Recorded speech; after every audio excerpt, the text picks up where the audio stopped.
খবরদার কেউ ভিডিওটি উপরে ধাক্কা দিবেন না, দেখবেন আপনার কপাল খুলে যাবে। আজকে পড়া লাগবে না, শুধু আপনি শুনবেন, কারণ আমি সৈশুদ্ধ করে সূরা ইখলাস 3 বার পাঠ করব, আর আপনি শুনলেই আপনার আমলনামায় 1 খতম কোরআনের সওয়াব উঠে যাবে।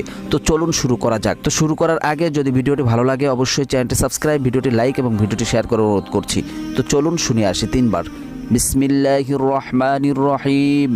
قل هو الله أحد الله الصمد لم يلد ولم يولد ولم يكن له كفوا أحد بسم الله الرحمن الرحيم قل هو الله أحد الله الصمد لم يلد ولم يولد ولم يكن له كفوا أحد بسم الله الرحمن الرحيم قل هو الله أحد الله الصمد لم يلد ولم يولد ولم يكن له كفوا أحد।